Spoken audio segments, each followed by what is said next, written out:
Welcome to Troweling Down, Biblical Archaeology for the 21st Century.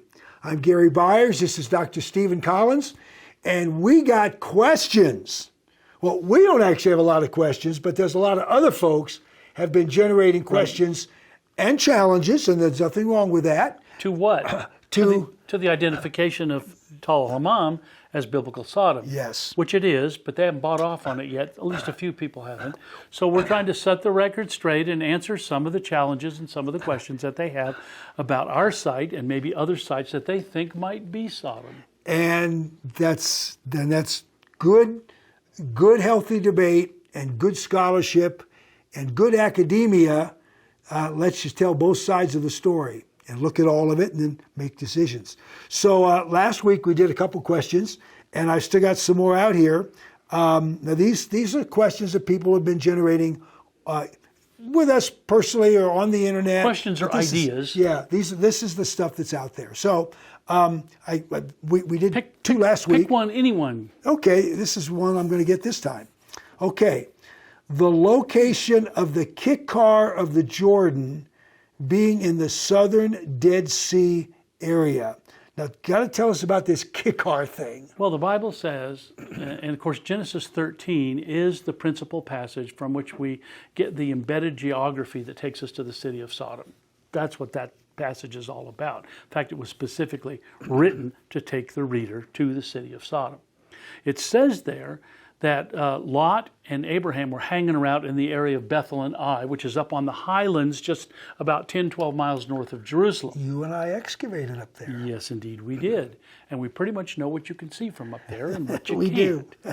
And it says that when Lot and Abraham were hanging out in that area, Lot came to Abraham one day and said, we're having some problems, got too many people, too many cattle, too many sheep, and we need to separate. Well, Abraham says, you go to the left, I'll go to the right, you go to the right, I'll go to the left. Pick something. Let's do separate. It's a good idea. Well, it says, Lot looked then, he lifted up his eyes and looked and saw that the entire circle, Kikar, sometimes it's translated valley, it doesn't mean valley. Sometimes it's translated flat plain, but it doesn't mean that either. In fact, it means basically a flat circular ingot of metal, a talent, or a flat circular bread like a tortilla. That's what it means. So he looked over, and it means disc, actually. And he looked over and he saw that the whole entire disc of the Jordan was well watered. And it says some other things too, but I won't go into it now. But then it says, from there, from Bethel and Ai, he traveled eastward. It said he traveled eastward and pitched his tent as far as Sodom. Now, where's el-Hammam? It's just about due east of Bethel and Ai. So he would have dropped down on the valley floor, gone across the valley, across the Kikar. Past Jericho, and across the Kikar over the Jordan River, and to el-Hammam, which is about the same distance on the other side of the river as as Jericho is on the west side of the Jordan River. So that's what happened. And so he didn't go south. Lot didn't go south. He went east. And all of that's happening north. Now, the Kikkar of the Jordan is the circle of the Jordan. And the Bible says this, that the Jordan River terminates at the Bay of the Dead Sea, at the mouth of the Jordan below Pisgah, which is Nebo. That's all at the north end of the Dead Sea. The Bible's termination of the Jordan River, the Jordan means the descent, the descending of the fresh water. The Jordan River ends at the north end of the Dead Sea. The lowest place on the surface of Exactly. the earth. You can't descend any further than that. And so the descent ends there, and the salty part of the Dead Sea Valley, of the Rift Valley, is never construed as the Kikkar or the Kikkar of the Jordan. The Kikkar of the Jordan is the floodplain of the Jordan. It looks very circular, especially when you're standing on the ground in the middle of it. Even looks like that from a satellite, but it's very circular, and we've been there many, many times. How many thousand times, it seems. And so there it is. It's not anywhere else but the north end of the Dead Sea. And nobody can disagree with that and be correct anyway. The word Jordan is always used for the river north of the Dead Sea, never for the Dead Sea itself. That is exactly right. Never, ever. Different terminology. And so the Kikkar of the Jordan is the location of the cities of the Kikar. So they are technically the cities of the Kikar of the Jordan, visible from Bethel and Ai, from which you travel eastward to arrive at Sodom.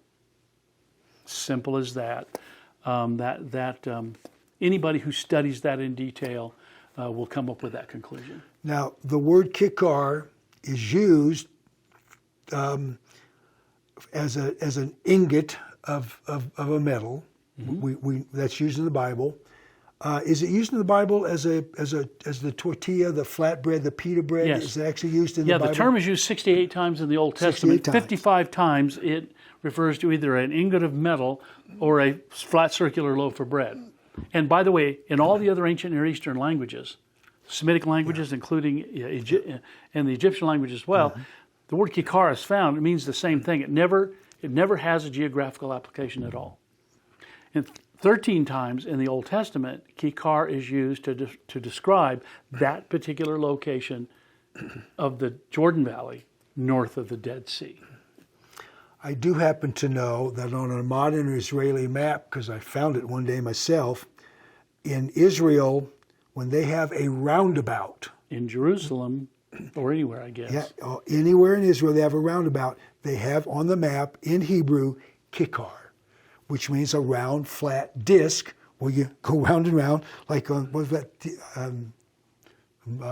European Vacation with Chevy Chase, whatever that was, and hey kids, there's Big Ben. Hey kids, there's, so just round and round we go. You can cut that out. So anyway, the Kikkar didn't come out right. The Kikkar of the Jordan is the place where the Bible puts Sodom, Gomorrah, Admah, Zeboim. Yeah, and it just doesn't put them there. It calls them the cities of the Kikkar of the Jordan. It's pretty straightforward. So, what about it being to the southern end of the Dead Sea? It's not there, never was there. Nobody who really studies that would ever try to put it there. They just kind of be out of their mind to do that. It just doesn't work, can't work, won't work. And it was never given that understanding. You can't extend the Kikkar south of the north end of the Dead Sea. You just can't do it.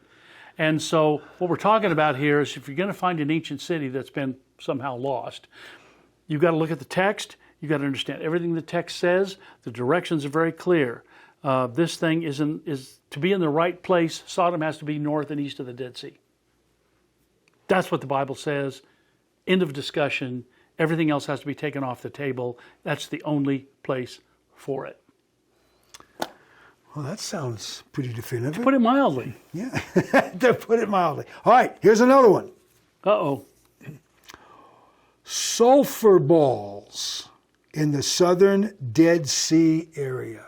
Yeah, I've had some. Yeah, and there's sulfur balls in Wyoming and sulfur balls in Africa and sulfur balls in Siberia. Anywhere in the world that has ever had volcanic activity at any level has sulfur balls all over the place because that's part of what you get in most volcanic eruptions. Now, why are there sulfur balls in the Dead Sea marls? That's where they're found. Yes. Around the Dead Sea, like down around Masada. You get the eroding of the Dead Sea marls, and you get all these very interesting looking spires and buttes and things like that look kind of like Bryce Canyon or Zion National Park. And so you get all these perfectly natural formations. They're not the ashy remains of ancient buildings as one person that I know of and won't mention has suggested, sadly. And but they found sulfur balls. So what? The area had some volcanism in remote antiquity, long before human beings ever came into the region. Tens of thousands of years prior, there's volcanism in that area, and these sulfur balls spewed out a volcanic, and they're very small volcanic vents, by the way, and they just find themselves, they're all over the place. But what does that even have to do with the story of Sodom anyway? The King James Version and some of the English versions say that fire and brimstone came out of the sky and consumed the cities of the plain. But here's the problem. The Hebrew word there is Gophrith. Gophrith means burning stone. Now, if I said, as the text says, burning stone out of the heavens, what would you think of? You would think of meteors. Mm-hmm. You'd think of meteoritic activity, wouldn't you? Of course you would. Asteroid, pieces of comet, pieces of space stuff that would come into the atmosphere as meteors. That's what you would think of. So the idea that we have sulfur balls here is really neither here nor there, because Gophrith can be translated sulfur, could also be translated lightning. Several times in the Old Testament, Gophrith is a reference to lightning. And there was thunder, and there was rain, and there was Gophrith. Sulfur balls? No. Lightning. Sulfur. Fire from heaven. Yeah, sulfur, yes, maybe. Lightning, yeah, okay. But the base meaning, go back to the Akkadian language, the earlier versions of the Semitic languages, it basically means burning stone. Well, the only stone that the ancients knew in that part of the world that would burn is sulfur. You set sulfur on fire, it'll burn. Okay, burning stone, sulfur. So somewhere along the line, somebody got a kind of a bad idea in their head that this meant, in this passage, may have meant sulfur, when actually it doesn't. It's burning stone from Yahweh out of the heavens. Burning stone, Gophrith va'esh, burning stone and sulfur, burning stone and fire, esh, from Yahweh out of the heavens. And that's all. So, sulfur balls, shmulfur balls, it doesn't matter. It's meaningless. People, it's a non sequitur. It connects to nothing. Has nothing to do with the location of Sodom. Has nothing to do with Sodom. Has nothing to do with the time of Sodom, because those sulfur balls are hundreds of thousands, perhaps, of years more ancient than what we're talking about. It's in the geological history of the region. Has nothing to do with the city of Sodom. All right, so just a little to the side here. You talked about volcanic vents. Now, we know volcanoes, calderas, we know all that stuff. I live on the other side of the river here in Albuquerque, and I have, within about 4 miles of my house, a volcanic vent. In fact, there's a whole line of about 7 volcanic vents. Would you just say a word about what that would mean? Because we don't see these volcanic calderas around the Dead Sea, but we have found basalt, pumice. We found this stuff around the Dead Sea. Just say a word about what that means. Yeah, I mean, you get, of course, plate tectonics, and you get magma that's spewing up and coming up from depth and, squirting out on the surface. And we have a lot of that in New Mexico. A lot of New Mexico is, the geology is volcanic. And so, but over in that part of the world, there's not much volcanism at all. But along the Dead Sea, how many times have we stayed along the Dead Sea? Spent lots of our life there. And we've even walked up into those fields. And now some of that looks like lava there, but it's actually a dark, almost black sandstone. But there are some small fields of lava, chunks of basalt on the east side of the Dead Sea. And they're coming from vents. And if you drive up through those hills and you look at the vents, you can actually see where they've spewed up. But that's not what the Bible describes. The destruction of Sodom and the cities of the plain is not geological, earth-born activity. It says very specifically, Gophrith va'esh, burning stone and fire from Yahweh out of the heavens. Now, I don't know what else you can say about that. This is a cosmic event, pure and simple. And we now know, look up the Nature Scientific Reports, scientific paper published in 2021, September, about Tal el-Hammam's airburst. Google that up, Tal el-Hammam airburst, Nature Scientific Reports, or read the paper. It's been downloaded over 600,000 times. And but another one's about to come out soon. But there was an event that destroyed Tal el-Hammam and all the other cities around it around 1700 BC, out of the sky. And volcanic vents ooze lava out, volcanoes spurt it out, And so we're not talking about evidence of those with their big calderas around the Dead Sea. We're not getting any of that. We have these vents where lava oozes out, like over by my house, but not these big calderas of stuff. Now, it's interesting. All the explorer scholars, except for one that I can think of the 19th century, talking about Wilson, Condor, Robinson, Thompson, all these guys that were hanging out, surveying the region, but were also Bible believers, located Sodom north and east of the Dead Sea. And they made comments about the volcano. They said, there is no, geologically, this is back in the 1900s. They already knew in this area, geologically, there is no volcanic activity that could possibly be supported with anything in Bible times. They say that. Well, it's obvious. And so this event, it's not volcanic.